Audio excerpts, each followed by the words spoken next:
Bouge pas.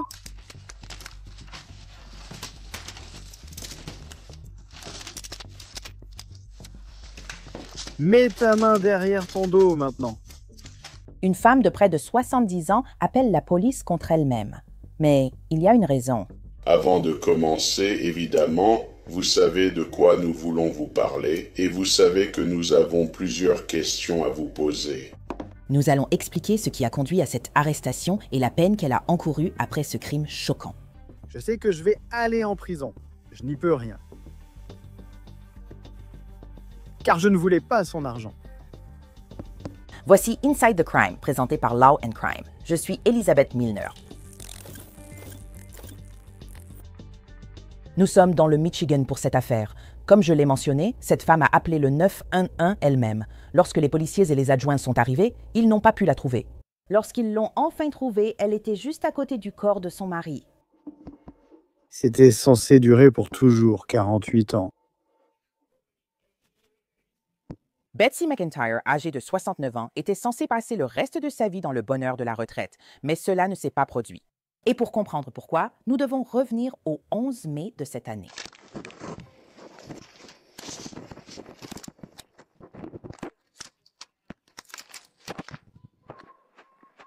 Sortez de la maison, les mains en l'air! À ce moment, les adjoints sont arrivés chez Betsy, armes dégainées.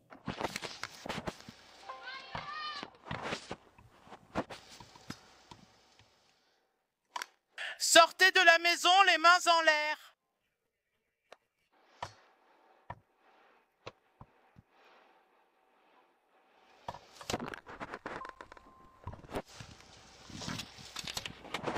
Sortez de la maison. Bureau du shérif, sortez de la maison, les mains en l'air! Betsy refuse de quitter sa maison. Selon Big Rapid News, elle l'a admis au service de répartition 911. Elle a tué son mari. Puis, elle a raccroché le téléphone. Elle a rappelé le service de répartition en disant que si personne ne venait vite, elle se ferait du mal. Sortez de la maison. Sortez de la maison les mains en l'air. Sortez de la maison, les mains en l'air!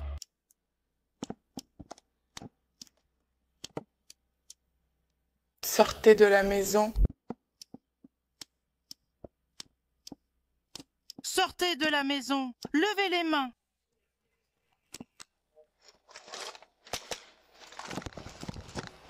Ouvre ta porte, Kenny.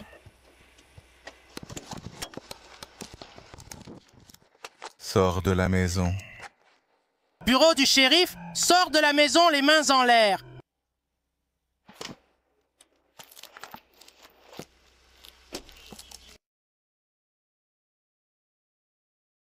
Nous n'arrivons pas à obtenir d'informations sur ce qui s'est passé. En plus, il est le prochain ici. C'est clair.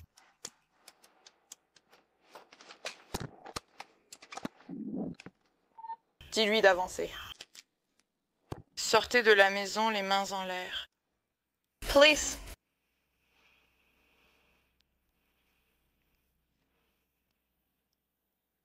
Sortez de la maison. As-tu un visuel, Kenny?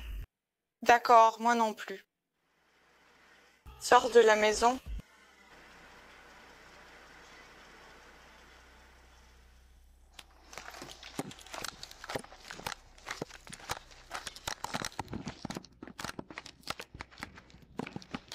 Tu vois, je ne vois rien. Je ne vois rien non plus! T'as des jumelles? Non! D'accord. Arrête-toi devant la maison.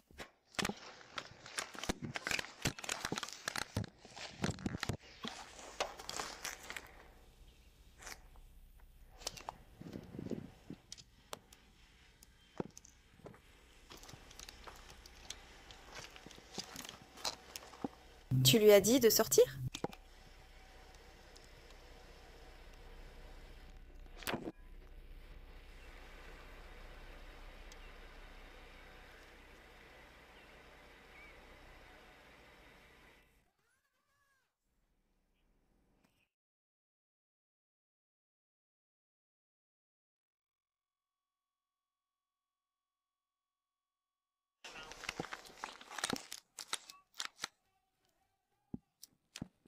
Oui, on va. D'accord, bien.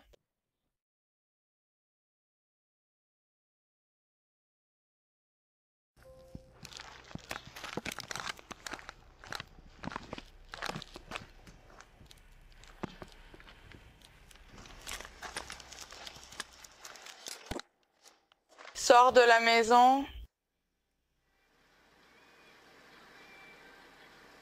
Tu sais comment elle s'appelle? Bureau du shérif, sortez les mains en l'air.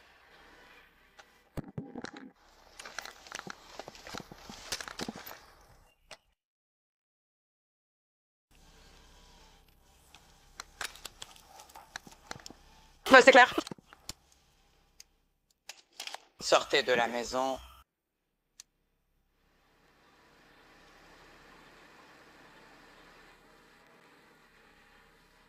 Police. Elle dit qu'elle ne peut pas bouger.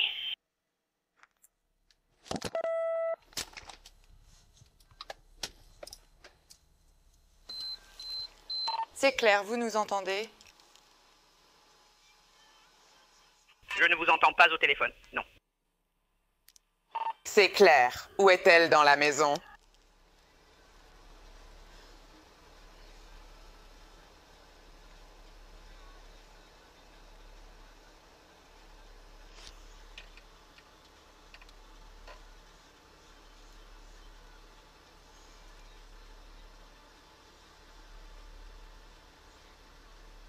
Bureau du shérif, sortez les mains en l'air.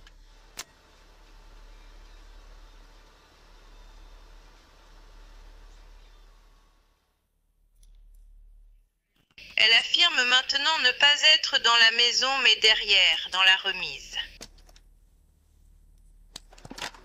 C'est bon. Betsy refuse de sortir et les agents ignoraient ce qui se passait derrière ses portes. Ils devaient donc la retrouver avant qu'il n'arrive autre chose.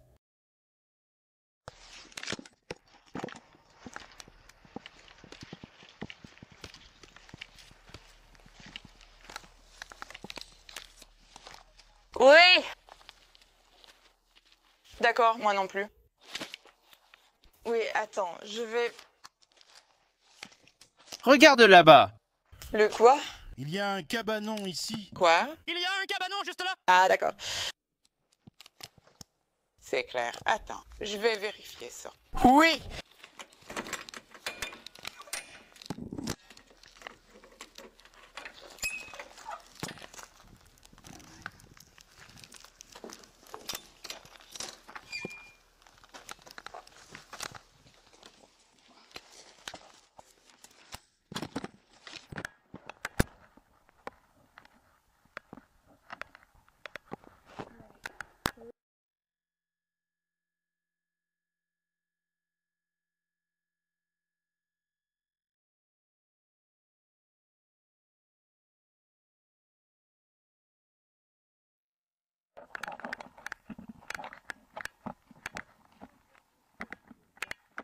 Montre tes mains, bureau du shérif.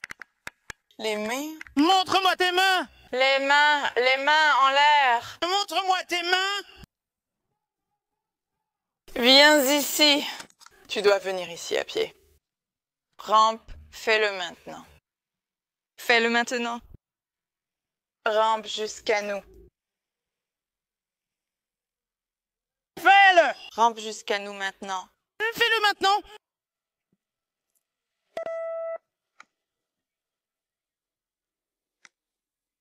Rampe jusqu'à nous.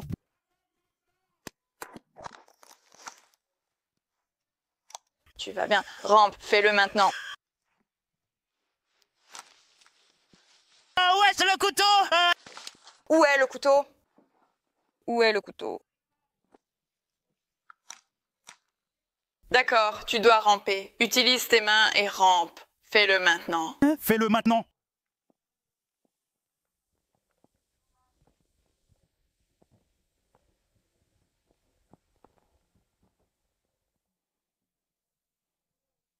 Continue, allez. Mets-toi sur le ventre. Dépêche-toi, continue. Rampe, rampe, continue, continue de ramper, continue de ramper. Continue.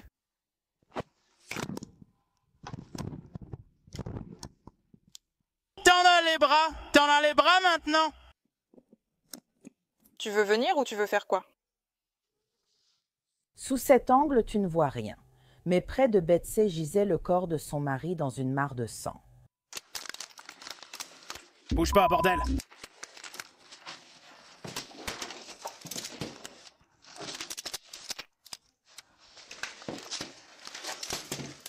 Mets ta main derrière ton dos, maintenant!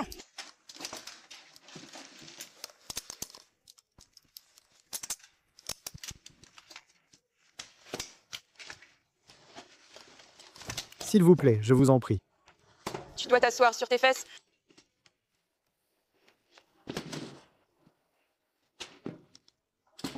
Lève-toi, lève-toi!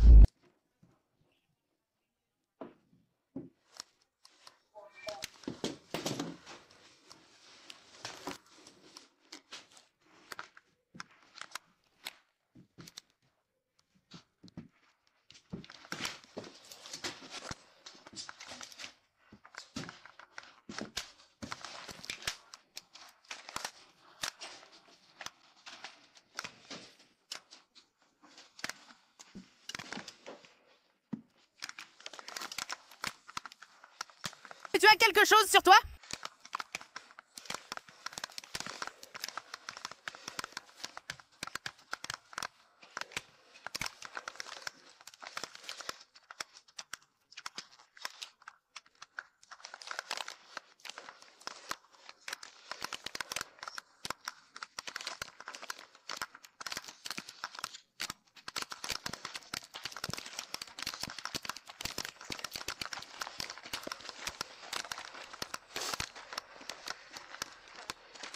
Tiens-toi ici et écarte les jambes.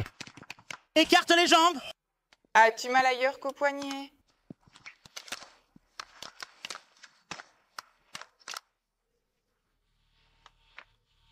Dans les nuages, je suis...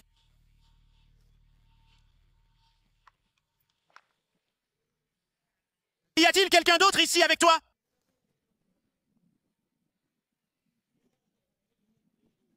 C'est du feu! Je vais te faire asseoir dans cette voiture, d'accord? D'accord, j'ouvre la voiture. Fais attention. La remise du fond, la remise verte derrière la maison! Ensuite, il faut que quelqu'un s'occupe d'elle. D'accord. Fais attention! Il y a du sang partout! Évite de marcher dedans! Ne fais rien, vérifie juste le pouls. Oui, je m'occupe de ça ici. Madame, vous devez vous asseoir. Asseyez-vous!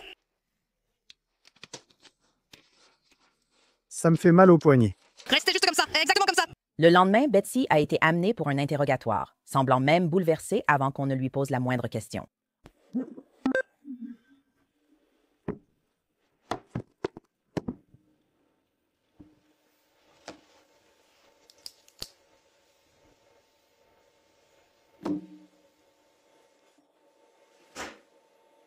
Betsy, je suis le détective Edland et voici le détective Marlette. Nous ne pensons pas que vous retiendrez nos noms, mais voulions simplement nous présenter. Je ne retiendrai pas non plus votre visage puisque je ne le vois pas. De nombreuses parties de cet interrogatoire sont censurées, mais Betsy, sur la chaise, est accusée d'avoir poignardé son mari plusieurs fois. Pas une ou deux fois, ni même une douzaine, mais 14 fois.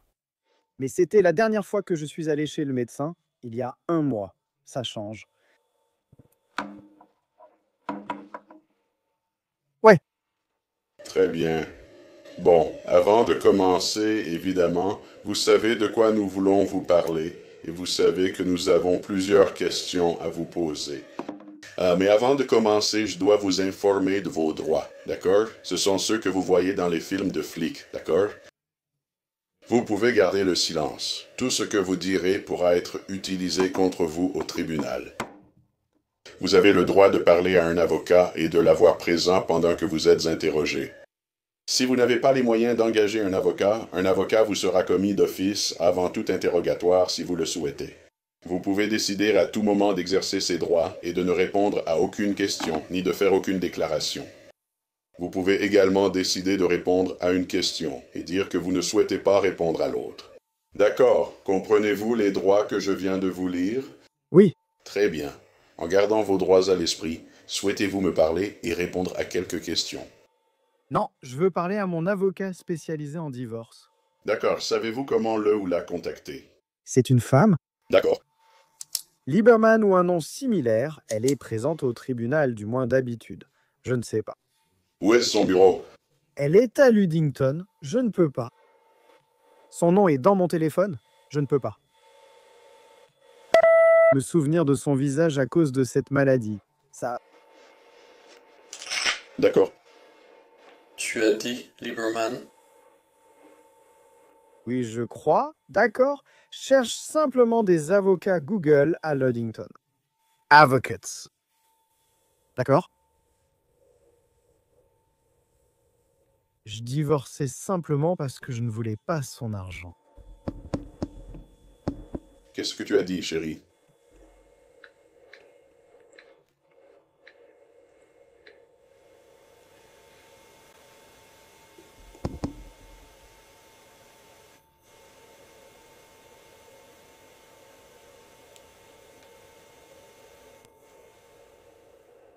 Qu'est-ce que tu as dit à propos de l'argent?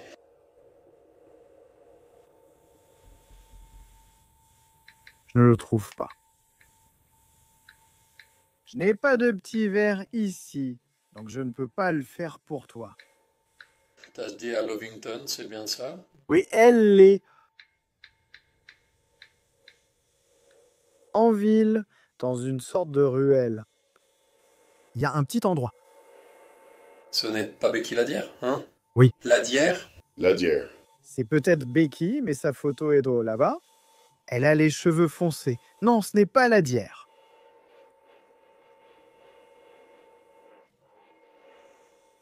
Le tribunal d'ici le saurait parce que les papiers du divorce sont là-bas.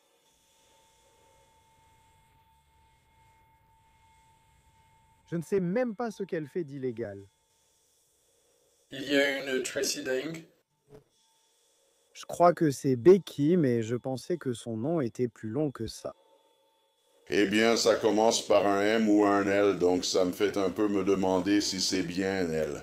Elle avait un nom plus long. Il serait affiché près du juge au tribunal du divorce.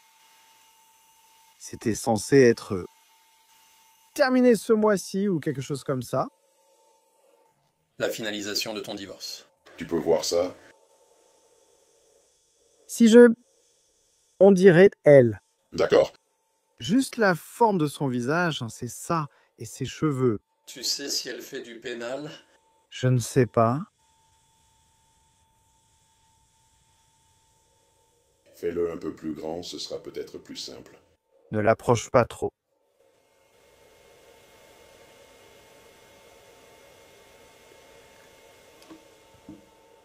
Oui, je pense que c'est elle. Une femme plus jeune? Ah ouais. D'accord. Nous voulions vous donner l'occasion de nous raconter votre version de l'histoire. Mais vous avez demandé un avocat, donc nous allons voir si nous pouvons vous en trouver un. Pour moi, la seule chose sensée est d'avoir un avocat. N'est-ce pas? Je sais que je vais aller en prison, je n'y peux rien. D'accord.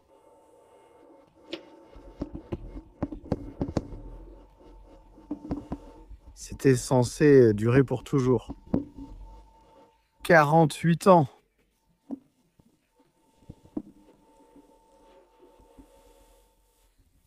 Il ne voulait pas nous déplacer. J'avais besoin d'aide. Il ne voulait pas nous bouger. Il ne voulait pas nous déplacer. Quand maman et papa sont morts, quand maman et papa sont morts.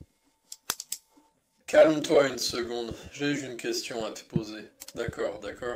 Betsy, nous allons parler à tes filles aujourd'hui. Veux-tu qu'on leur dise quelque chose?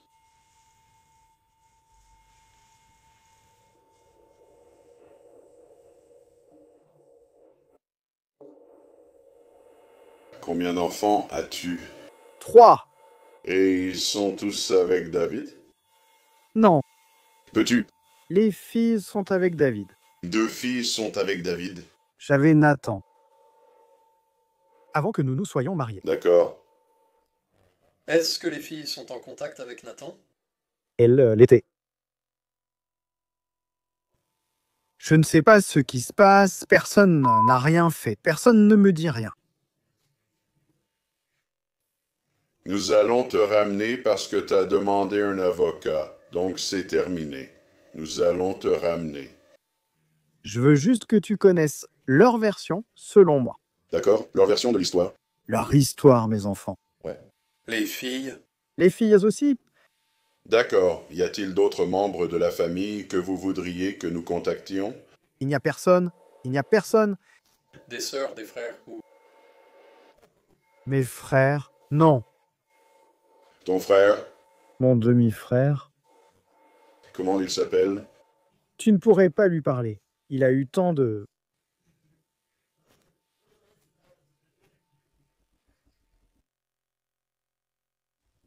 N'oublie pas, c'est à toi de décider si tu veux nous parler plus tard. Tu pourras revenir après avoir vu ton avocat. Je comprends ça. D'accord.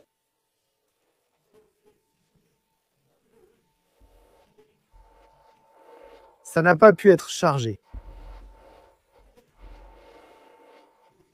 Tout est prêt. Vous voulez suivre cette jeune femme?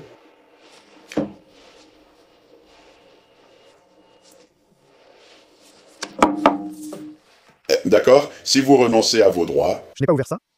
Ce n'est pas grave. Si vous voulez abandonner vos droits, dites-le au personnel et nous viendrons vous voir. D'accord?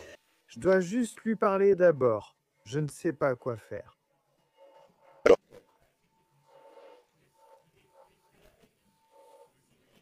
Nous comprenons? D'accord. Alors. D'accord. Betsy a d'abord été accusée de meurtre au premier degré, mais en août, elle a plaidé coupable de meurtre au deuxième degré. Selon CBS News, l'accord de plaidoyer prévoit pour la femme de 69 ans une peine de prison de 20 à 40 ans, soit au moins 20 ans. À sa libération, elle aura 89 ans selon le bureau du procureur général du Michigan. Cette condamnation assure justice à la victime et ses proches. Mon bureau reste engagé à soutenir le comté de Lake durant cette transition et à garantir la responsabilité des auteurs de violences.